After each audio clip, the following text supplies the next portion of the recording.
This week, Brian Contos from Phosphorus is with us to discuss IoT trends, stories, and threat prevention.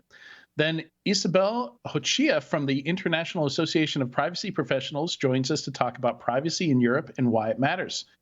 Finally, in the enterprise security news, not much funding this week, but Netscope did raise $400 million, and Hack the Box raises $55 million. Also, what went wrong with IronNet? The open source index highlights popular security projects. Windows 7 and Windows 8.1 have been put out to pasture officially. Predictions about personal cybersecurity, cloud security trends, the ongoing impact of ChatGPT on the security industry, and password hygiene revealed to be terrible in the US government. All that and more on this episode of Enterprise Security Weekly. This is Security Weekly, for security professionals, by security professionals. Broadcasting live from G-Unit Studios in Rhode Island, it's the show where we talk security vendors and aren't afraid to name names. It's Enterprise Security Weekly. The cybersecurity landscape is full of single solution providers, making it easy for unexpected cyber threats to sneak through the cracks. That's why Fortra is creating a stronger, simpler strategy for protection, one that increases your security maturity while decreasing the operational burden that comes with it. This is all possible thanks to Fortra's best-in-class portfolio and deep bench of expert problem solvers. Fortra's integrated, scalable solutions help customers face their toughest challenges with confidence. Learn more at securityweekly.com/Fortra. Welcome to Enterprise Security Weekly and happy National Marzipan Day. This is episode 302, recorded on Thursday, January 12th, 2022.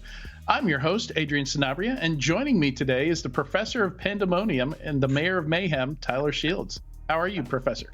I love the name. Thank you. I'm doing well, Adrian. Good to hear you. Have you had enough time to look up what marzipan is? I was clicking away as you were typing. I definitely looked up marzipan. I knew what it was. It's like a cheesy substance, but like a sweetie cheesy substance that's used in cooking, right?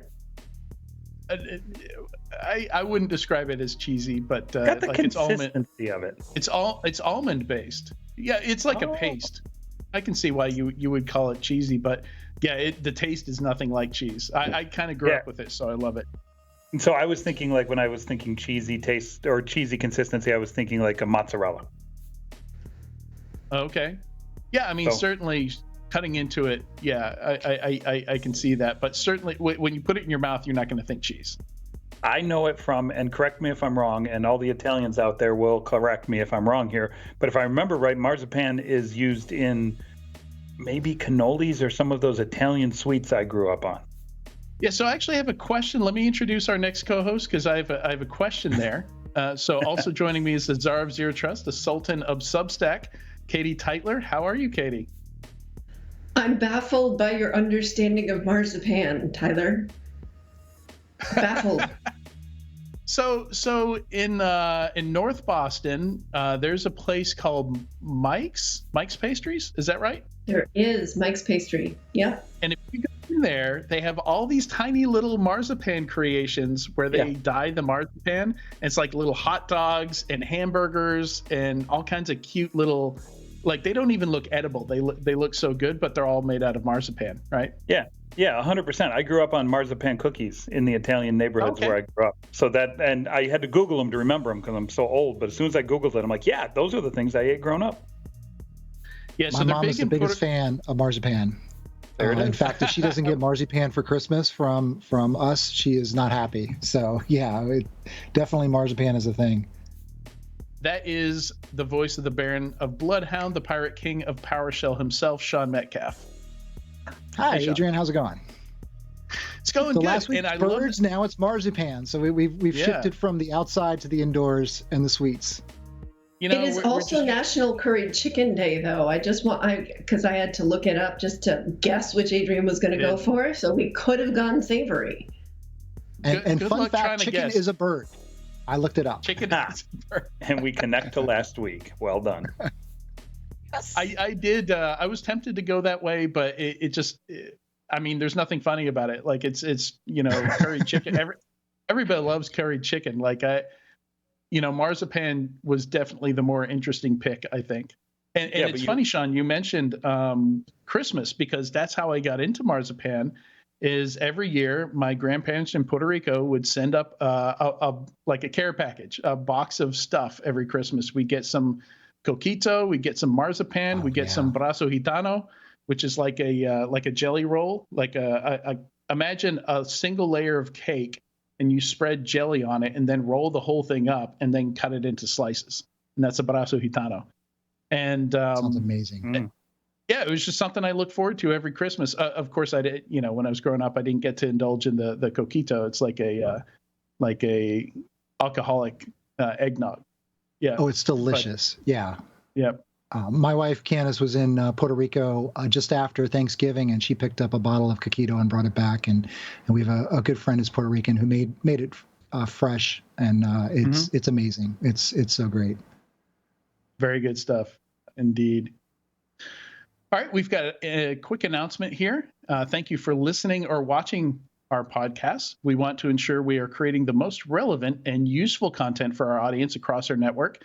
So it's crucial to us that we get some feedback from you. Please take a few minutes to complete our listener survey so that we can craft our content based on your needs. Visit securityweekly.com/survey to submit your feedback.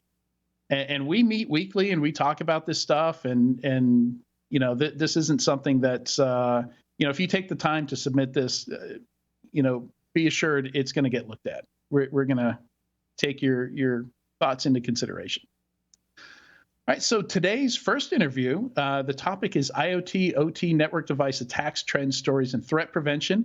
And we're excited to have Brian Contos with us today to talk about this. He's the Chief Security Officer at Phosphorus, who does a lot of really cool research on IoT. Welcome, Brian. Hey, welcome, guys. Thanks so much for having me.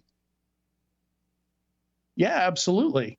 And it's there's so much here. We kind of have to decide, what we jump into, what we talk about. So, I think first of all, you mentioned xIoT a lot. And if I don't cheat and I just guess, I would assume the X is a placeholder for just anything IoT, right? Like enterprise IoT, consumer IoT, industrial IoT. Is that pretty much what the X is there for? It stands for basically extended IoT. Oh, okay. And the way we look at that, it's generally three categories. It's enterprise IoT, which is kind of what most of us think of when we think of IoT. It's the printers, the KVM switches, the UPS systems, voice over IP phones, door locks, those types of smart devices you find in the enterprise. The other section are OT devices, SCADA equipment, industrial IoT. These are PLCs. These are digital devices that control physics, things like flow and pressure and temperature and volume, and move mechanical arms. And then the third category, these are just network devices. These are things like NAS, load balancers, and switches. Now, collectively, what all these devices and extended IoT have in common is that, one, they're generally running on purpose-built hardware and software. They're doing a thing, like they're recording video or they're printing paper.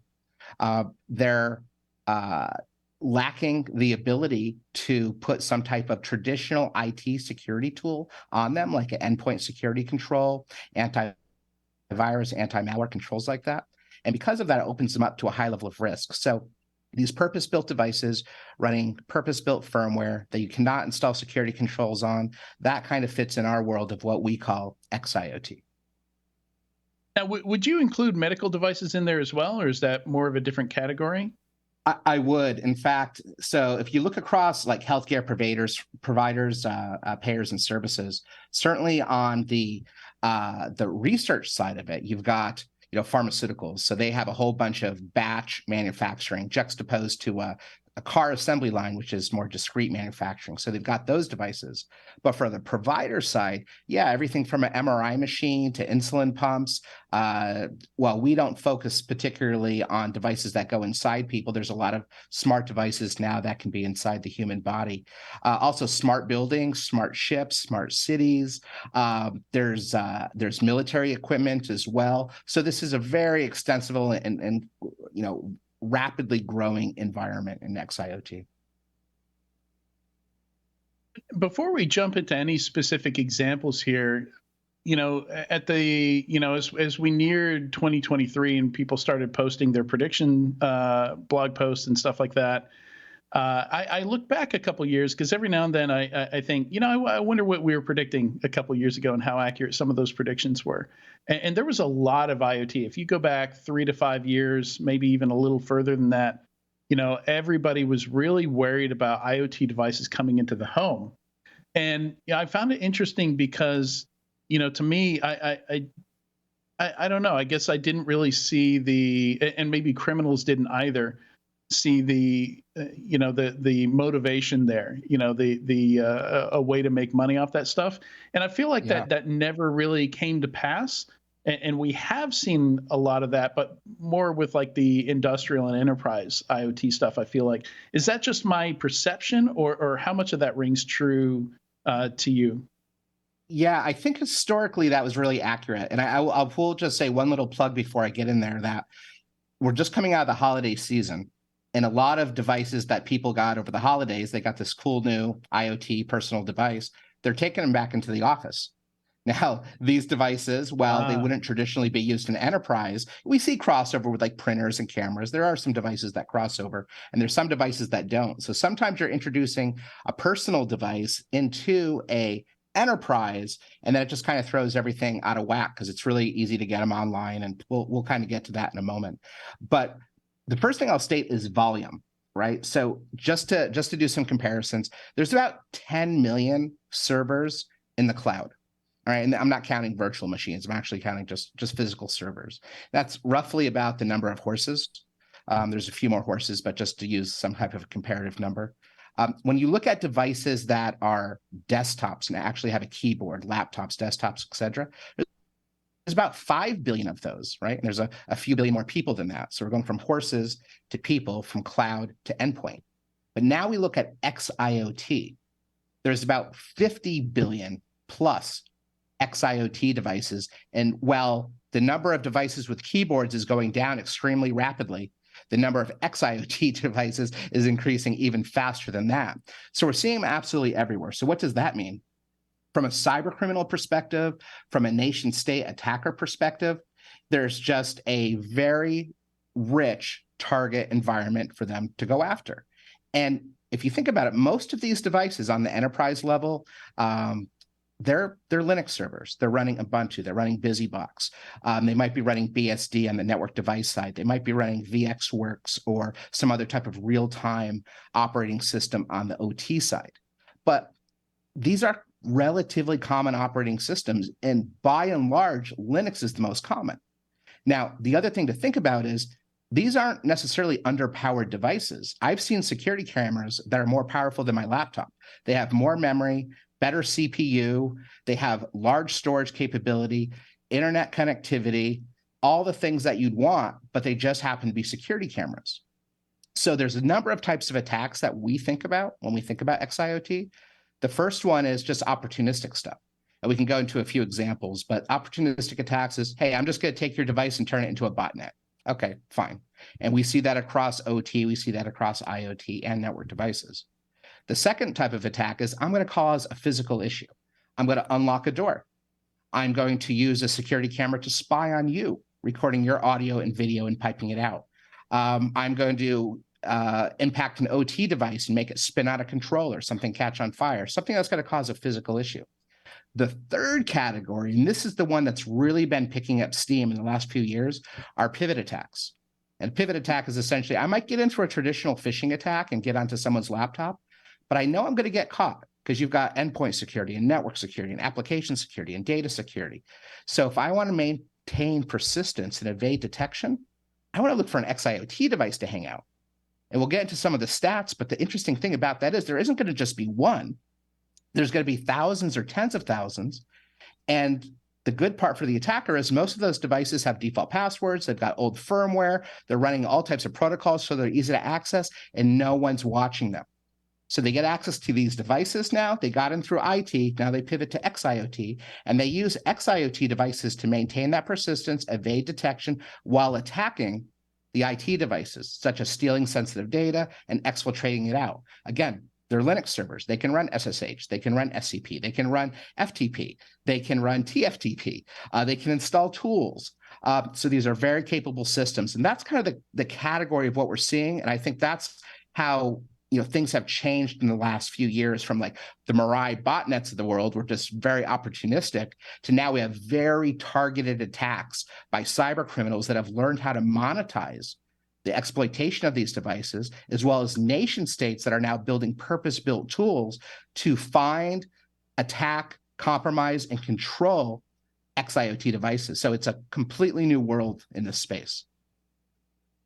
Yeah, and it's part of the business model now, right? Like giving access to networks and to devices is totally, that like there are criminal groups out there that just specialize in getting that initial access, right? And maybe that is a security camera. It is. So here's a great example. There was a attack that was talked about quite a bit last year called RSOX. It was actually a takedown between the U.S., the UK, Germany, and a few other countries. It was a Russian cyber criminal run botnet. Now, this botnet targeted primarily OT devices. So they were really going after industrial control systems, not to destroy anything, just to add them to their botnet. They also had some traditional enterprise IoT. And they also had a few network devices, but it was predominantly OT. And they weren't attacking these devices again because they were trying to cause destruction, which a lot of people relate to OT. They just happened to be on accessible device. And because they were accessible, they could install some malware. They could make these devices part of that botnet. And RSOX was actually so well created that they were renting it out for about $30 a day for people that wanted to do DDoS attacks, distribute malware, phishing scams, what have you. And I think if you paid like $100 a day, you could also get 24/7 tech support to help you out with it. So it was very sophisticated, very monetized, and they didn't attack it for them to use directly. They attacked it specifically so they could rent it out. And we're seeing some botnets now that their aggregate computing and bandwidth capability, again, made up of xIoT, rivals like Google and Amazon. So these are massive, massive botnets. And again, that's just on the opportunistic side of the house. It's funny. My next thought when you said that was, I wonder if the criminals offshore their tech support, if they like, well, you know what's, really what's so funny like about business, this, right? You're probably, and you mentioned looking at this a few years ago, and people were saying, oh, watch out for IoT. The Mirai botnet was about 2016, 2017. And for those who aren't familiar, that's kind of considered the grandfather of IoT attacks. It was very simple. They used a tool like Showdown. They said, hey, show me all the cameras that are internet accessible right now. And again, most xIoT attacks aren't launched from devices that happen to be internet accessible, although there are plenty of them that are. I'll talk a little bit about that later. But they said, show me all these devices that are internet accessible. And it came back with about 4.5 million, plus or minus. If you do that today, that's about what you'll find. Further, they said, okay, of those devices, which ones are running Telnet? So he said, okay, let me look for port 23 on these guys. Okay, great. Based on that, which ones have either the default passwords that we know are on most of these cameras, or one of about a half a dozen other commonly used passwords? And based on that, they were able to put together these extremely powerful botnets because they found those devices, they were internet accessible. They didn't have to hack them. They logged in through Telnet. Once they were able to get access, they added some malware. They were able to control. They had full command and control. Well, here's a really interesting part of that. This was, again, back 2016, 2017. Very quickly, they discovered, because of all the white labeling that's done in this space, because of all the shared libraries, because there's not really strong security development lifecycle practices being done across xIoT, a lot of these devices have very little to no security in mind during development, that not only were these cameras vulnerable, but a lot of voice over IP phones used the same code, and printers and audio video equipment and smart TVs.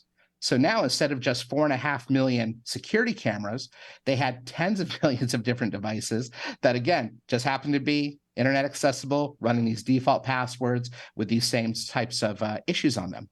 We go into organizations today, it's 2023 now, again, Mirai was back 2016, 17, that are still vulnerable to Mirai because a lot of these devices never get patched. And what's even worse, we go into organizations today where we find devices that aren't just still vulnerable, but they're actually running Mirai on them. They've been compromised. But as long as my printer is still printing and my security camera is still recording and my door lock is still opening and closing my doors, no one's paying attention to these devices. And they haven't been updated for a decade. So that's kind of gets to the core of some of the problems with these devices is old firmware, bad passwords, tons of vulnerabilities, and nobody really even knows what they have. And what we found in our research, and this number really, we had to really look at this closely because it just seemed like too many, but it turned out to be right. There's about 3 to 5 xIoT devices per employee in an organization.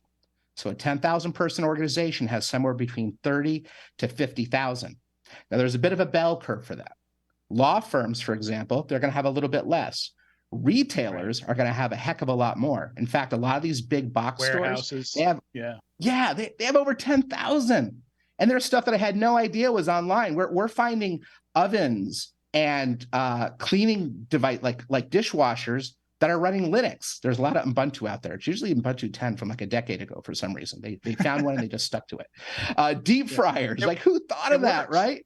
Not to mention all the cameras and the door locks and the shipping and receiving and everything else that's around there. You're just blown away. Fast food restaurants as well. So we're seeing it everywhere is the point of what I'm trying to say. Signage is huge. Like there's so many signs, you know, that like you don't want to have to go to the sign to change it, right? You know, like, so digital signs are huge. Like I just saw somebody, I think registered the domain for a sign company that went out of business. And basically like he could take control of all these signs that were still up and functional, and he could put like whatever he wanted on these signs. And now he's trying to help customers like take control back of their signs since his company went under and they let the domain, you know, that updated and controlled these things lapse. It's crazy. And, you know, but there is a bit of shining light. People are starting to say, hey, you know what? I'm realizing now that these are actually computers that are just as powerful, if not more powerful than my laptop. They're running Linux. They can get out to the internet. They can do all these things. And they're just vulnerable devices that I don't even know if I have them. And roughly 80% of organizations we go into have no idea what they have. The other 20% kind of have an idea, but their numbers are always off. They go, oh, I forgot to count UPS systems or smart racks and cabinets and all these other things that are important. One that was really interesting are UPS systems. And I'll put you on the spot a little bit here, but I think you'll be able to guess. What do you think is one of the most common UPS systems out there, brand name wise? APC? APC. You guessed right. If you go on to Showdown now, I'm not suggesting anybody do this, but you look for a UPS system, chances are it's going to be an APC. And you're going to say, Brian, nobody would have a UPS system connected to the internet. What would the use case be out of that? You're going to find about 15,000. Now, let's say, I'm being generous here. Let's say 5% of those, which it's not, but let's say 5% are honeypots. Okay. There's still a lot of these things online that don't, and again, most xIoT attacks don't come directly from the internet. They pivot from IT first. But they've got these systems online. That's bad enough, because usually if you have a UPS system, you bought it for a reason, and that reason is you have something important plugged into it. Now, this will blow your mind. The most popular password on an APC UPS system is the default password that you can Google. If you type in default password for APC UPS, it's going to say APC for username in lowercase and APC for password in lowercase. That's it. I guarantee you, out of those 15,000 plus or minus that you can find on Showdown, APC will get you in. And we have a running joke within Phosphorus that basically says, if we ever go to a customer and we find an APC UPS system and the password and username aren't APC, we'll buy everybody in the company a steak dinner. So we've been eating a lot of chicken. Nobody ever changes these things. They get installed and they stay that way forever. The passwords, the firmware, all the default ports that were opened up. And a lot of these devices, not just UPS systems, but think of cameras and things like that. Someone's showing up with a truck with a whole bunch of boxes and a drill, and they're mounting these things to a wall, and they're connecting fiber optic cable or RJ45 or whatever it is. And they're physically putting these things together. They're engineers. They're not security specialists. They're fine with the password being whatever the default is. And once they're installed and working, that's it. And you go into a company and you say, well, who's responsible for these? And it's like the end of Spider-Man. Everyone's pointing at the other person. Oh, it's the security team. No. It's network ops. No, I think we outsource it. No, it's facilities. And the reason they don't know, or they don't want to admit it, is because a few years ago, the only way to update these systems and manage them was to arm somebody with a paper clip and a USB thumb drive and say, I need you to physically reset every one of these devices and install that. I might have 50,000 cameras. We have customers that have over 100,000. And maybe a few of them don't come back after you do that. You lose a few. So what does that teach you to do? Never touch them, ever. Never touch them. Don't update them. Right? It's working.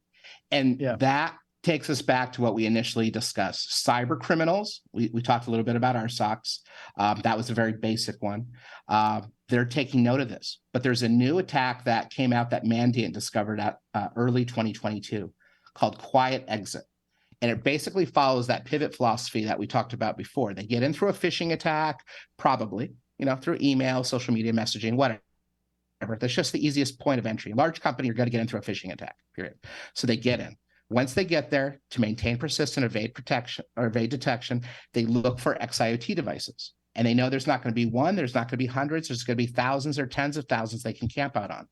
They were exfiltrating data from there because what they were doing once they were installed on these xIoT devices, a lot of network devices, and they were using reverse SSH tunnels for those through Dropbear. They were actually making API calls to the local exchange and Office 365 in the cloud. And they're grabbing all the emails, all the attachments, all the sensitive data they could find, compressing it up, and then exfiltrating it over ICMP. Because nobody ever shuts it off, and some network administrator turned it on and said, well, who could ever exfiltrate data over ICMP, because he didn't talk to the security team, and they're exfiltrating it out. In most cases, these attacks went on for at least 2 years before they were ever detected. And could you imagine how hard it would be for that organization to go through and try to address that when it's installed on tens of thousands of devices that nobody's monitoring? So that's the cyber criminal side, maybe a little bit of nation state stuff involved there. But you look at the nation states that have said, hey, why bang our heads against firewalls and all these other security controls when no one's looking at these devices? And the attack surface is huge. So Russia created a tool called Fronten.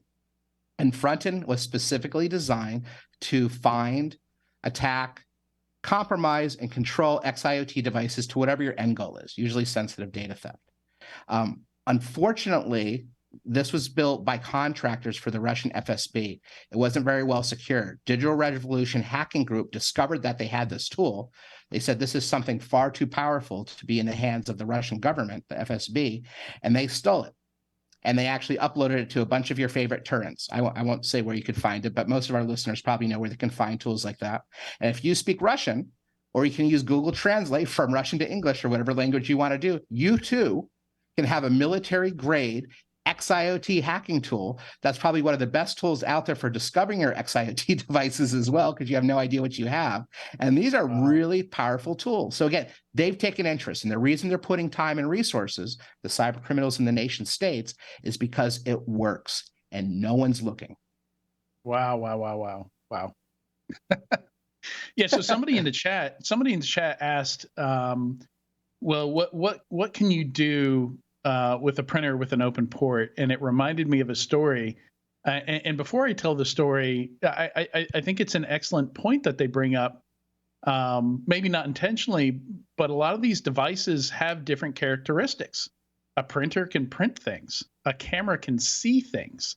What can that camera see? So sure, maybe there's a powerful tool inside, but there's also the additional aspects of risk that come from whatever characteristic that IoT device has. Like you were talking about earlier, like fryers and stuff like that, potentially do some damage with some of these industrial and maybe restaurant and enterprise IoT tools. But the story with the printers, the same year that Mirai became a thing, 2016, there's a hacker named Weave. I don't know if you remember this, but turned out to be a white supremacist, fled the U.S. after doing some jail time here. And in 2016, he decided, you know what? There's a lot of printers with the raw JetDirect port just open to the internet, right? Yeah.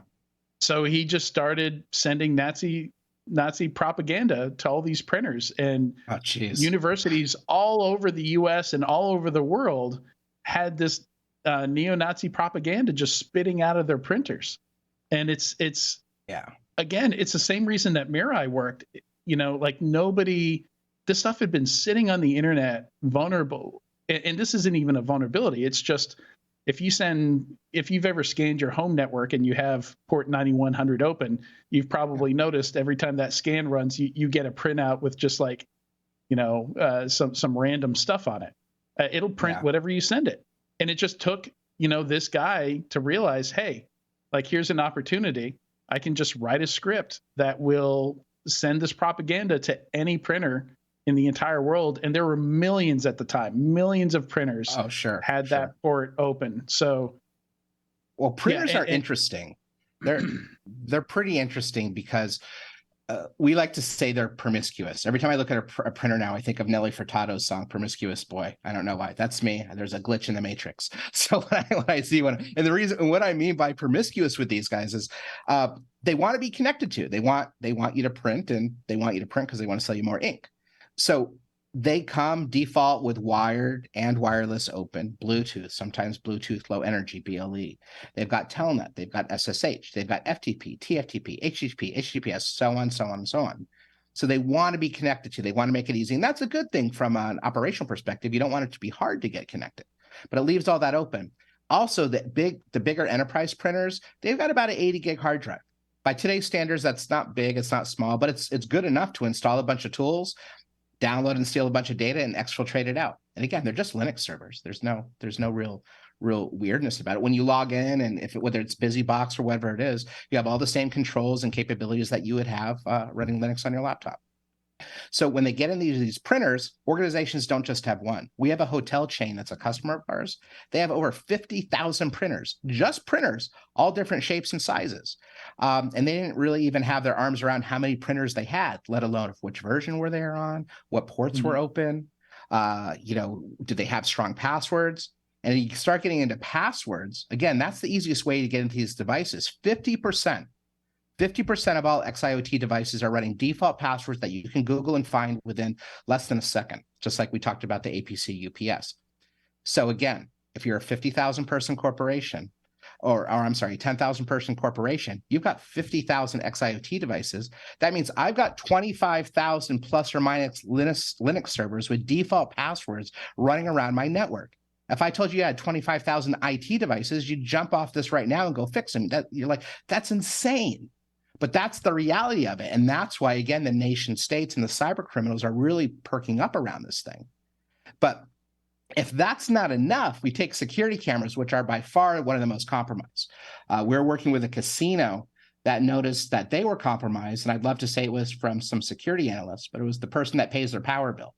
Now, I don't know, but I'm guessing a casino has a really high power bill. And they noticed that their power bill was substantially higher than it was before. That's because people had crypto-jacked their cameras and they were mining cryptocurrency. Everybody here knows cryptocurrency is a bit of a power drain.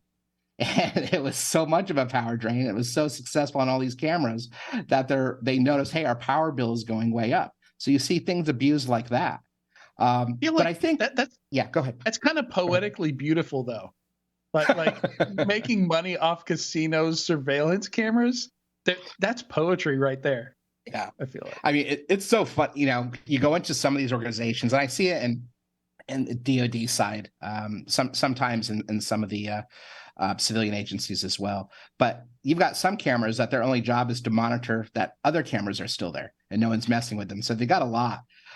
But some of your listeners might know this, but in November of 2022, so just a couple months ago now, there was a U.S. House of Representative, HR 5515. You can go ahead and look that up. And basically it was calling out Chinese-built cameras, Huawei, ZTE, Hikvision. There's several others. But these are very popular, very common cameras. Well, the problem was if you said stop recording audio and stop recording video, some of these devices would turn the green light to red. But they'd still record audio and they'd still record video. And what was even worse is they're piping this video out to a remote location for analysis and whether people are doing pattern discovery, anomaly detection, temporal-based analysis, whatever types of algorithms. You can think about some of these cameras are in very sensitive areas. Some of them are set up in executive conference rooms and boardrooms and sensitive military areas as well. But in November, they changed it from a bill to just say it's now illegal to import or sell any of these cameras within the United States. Before, they just said, you shouldn't use it, so we're not going to allow it in the government. We're not going to allow government contractors to use it, but now it's illegal to sell or use. So that's a big step up. That's actually a big step. Say what you want about technology and the U.S. government's ability to understand and legislate around it, but they actually put their foot down and said, enough of this. Yeah. And that was a very blatant one. But I will tell you this, I get the opportunity to travel all over the world, and I was at GITEX in Dubai. And one of the big sponsors there was one of those camera companies. And everywhere I go, I see those cameras installed. So it's just because the United States has said stop, it doesn't mean the rest of the world still isn't using this and still isn't being abused because of these. So, right. Yeah, so that kind of takes us in a good direction that I want to go with this, with the time that we have remaining in like, how do we solve this problem? How do we start to address this? And I think Sean had some questions here. Absolutely. Thank you. So we know that IoT devices are vulnerable, and there's lots of consumer devices out there on the internet. Have you seen attackers leverage one to get to the other to gain more access and control? And how can we limit what they're able to do in those situations? Yeah, no, that's a great question. So I kept on talking about the pivot attack of going from an IT device to an xIoT device. But if the first xIoT device you land on is something that's not quite as powerful as you want, maybe it's a layer 2 switch or something of that nature, you want to pivot from that to get something a little juicier, a camera, a printer, a door lock control system, something like that. So we do see that. And a lot of that is the traditional means that people use to enumerate networks and scan, et cetera. Now, back to my point I made earlier, the nefarious actors, they understand that 50% of those devices are going to have default passwords. And the ones that don't are filled with CVEs. Even the ones that do have a password, there's no rotation frequency because a lot of these aren't integrated with PAM tools like CyberArk, HashiCorp, Thycotic. And a lot of those tools can't talk directly to xIoT. They need an enterprise xIoT management platform in order to do that. So there's no rotation frequency. They're not enforcing complexity. Some of these devices, the older ones, only allow like a 4-digit numeric PIN. The newer ones do allow longer, complex passwords, kind of following best practices. But I would say roughly 90% plus of organizations don't have good password management practices deployed on their xIoT devices. So again, the bad guys will come in, eventually get to a device, but then they'll start spreading out to all the devices they can. And why stop? They'll go ahead and enumerate your entire network and do anything they need to do to find those devices and compromise them. And again, because they're Linux servers, they can use their same tools anywhere they go. So that's a pretty popular use case. If they do run into a situation where they're like, I really want to get into this device, but they actually put a password on there. This is really interesting. The firmware that's running on xIoT devices, the average age, and we've seen stuff that's much older, but is 6 years. So imagine trying to just operate your, smartphone with the OS hasn't been upgraded for just even a couple of years. It probably wouldn't even work. The app certainly wouldn't. Yeah, if you can. But 6 years old.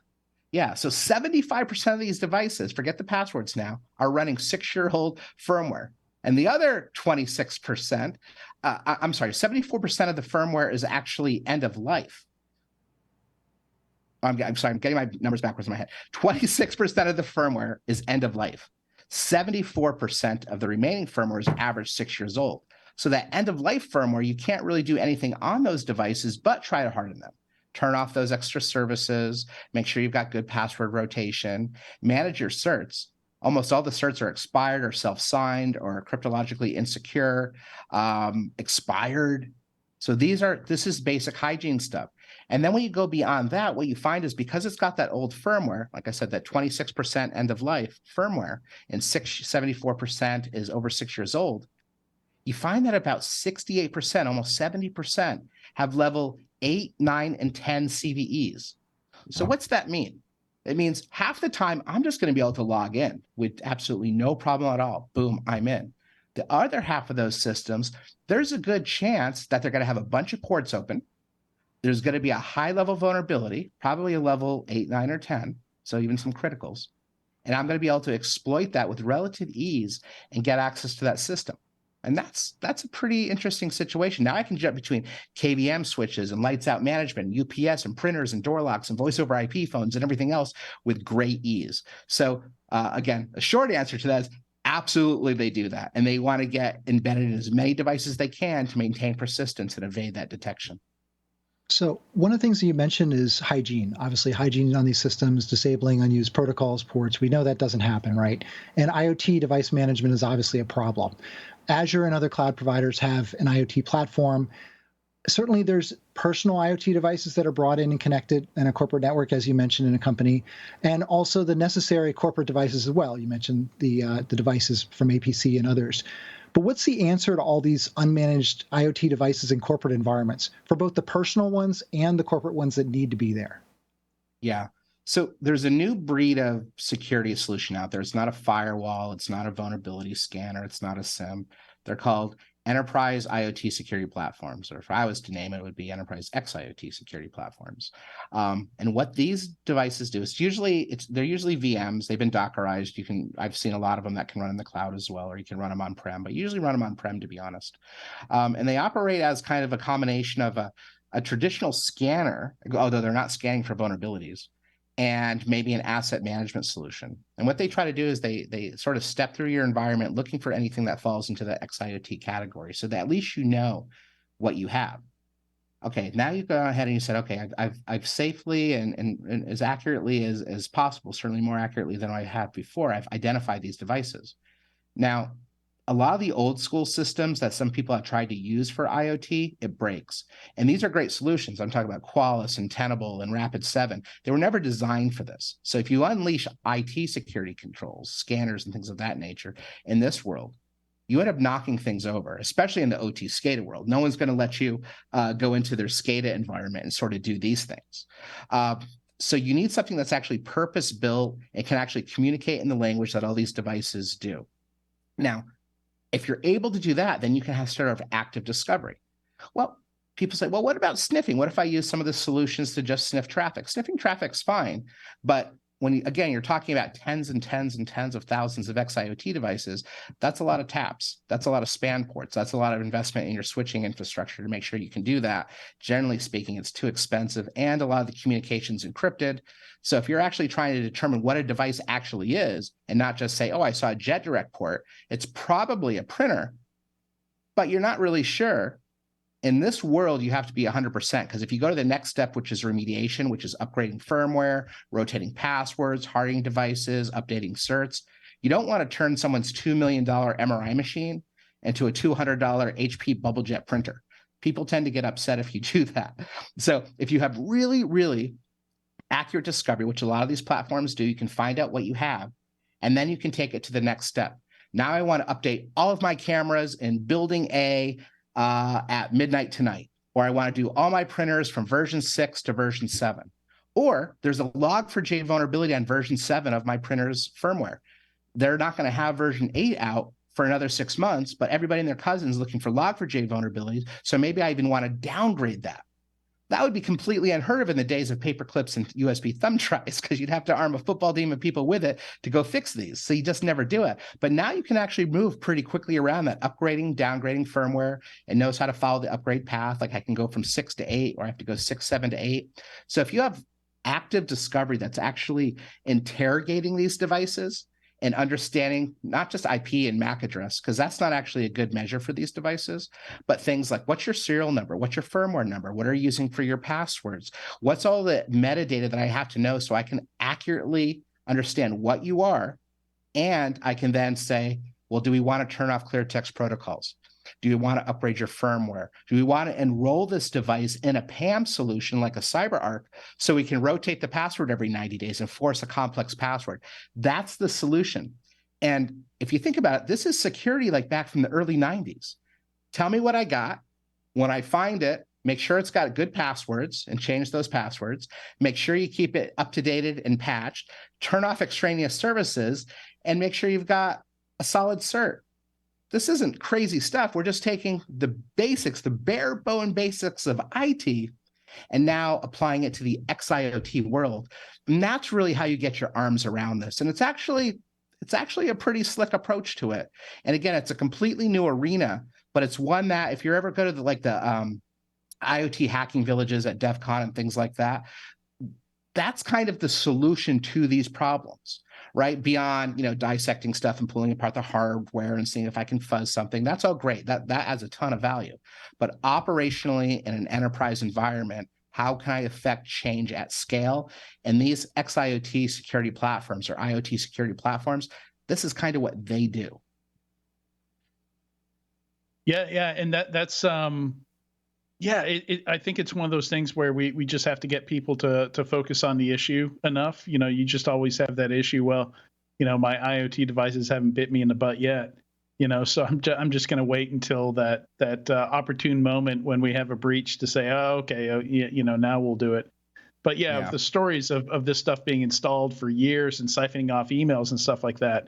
I just don't think people can afford to do that. They're going to have to track and repair this stuff. Brian, it's been awesome today. I know we've got some great resources in the show notes. Do you have any talks coming up that you're giving?